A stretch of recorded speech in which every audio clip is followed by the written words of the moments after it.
Well, if you get a chance to step outside tonight, it's a pretty nice evening. A very nice evening. Finally breaking down some of those clouds just in time for them to return. Oh, okay.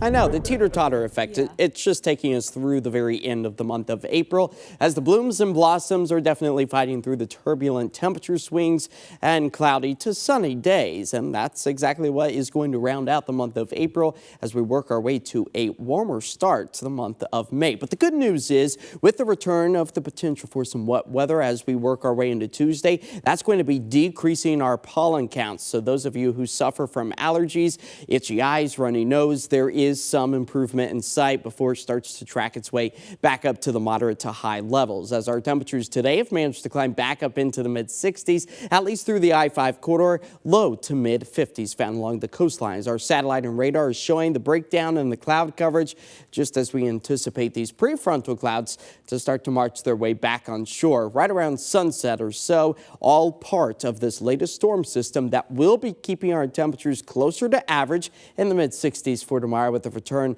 of some beneficial wet weather as the snow continues to melt, with that beautiful live look there off in the distance of Mount Hood from our Ridgefield Allen Lake camera, as temperatures out of PDX are hovering right around 66, increasing those clouds for the rest of the night tonight as we slide back into the mid-50s. All right, let's time everything out. Those rain showers with our future cast, you'll notice picking up on just a stray raindrop or two out along the northern Oregon coast, southwest Washington by 11 o'clock tonight or so. You might pick up on a single raindrop or two through the rest of the night, but as you wake up for your morning commute tomorrow, anywhere from the coast to the Cascades, expecting to see those scattered rain showers. But you'll also notice a little bit of the pink, the blue, the winter weather all falling above about 6,000 feet. So no real beneficial snow for the skiers and snowboarders to see some fresh powder. As we move into a drier Tuesday afternoon, that will also come with maybe a stray raindrop or two as we dry out those skies, moving our way into Wednesday, and that will be the starting trend of our latest warming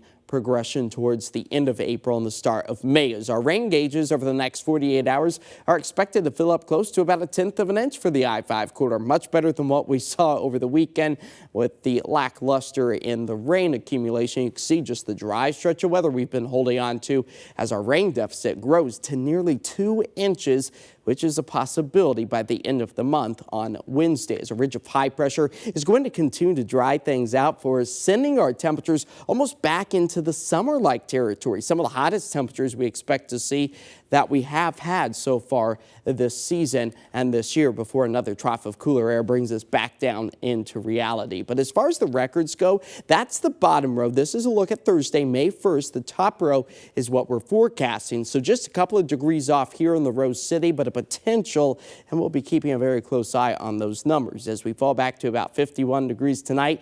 Increasing clouds, a few light raindrops, a possibility. Tomorrow, scattered showers, better chance earlier in the day as opposed to the afternoon hours, where we could still pick up on a single raindrop or two. But again, back up into the mid-60s where we should be for this time of year. But keep the watering can close at hand, because 71 degrees for your Wednesday with our Owl's Garden and Home forecast, and then summer-like heat for Thursday. So if you've got some of those fresh seedlings that you have just put out, make sure that they are maybe shaded by the time we work our way towards the end of the week. But that peak in the heat, that's only expected to last about a day. Still sitting above the average as we move our way into Friday. Mid-70s are likely. And then we start to increase that cloud coverage again. It's about after sunset Friday. Maybe a raindrop or two is a potential leading into Saturday, with, again, those temperatures sitting where they should be for this time of year in the mid-60s, as the mix of the sun and the clouds take us in to the start of next week. But our first weekend of May, very typical for us. Yeah, and what a roller coaster once again with that forecast. It definitely will feel like summer come Thursday. All right, thanks, Josh. Yeah.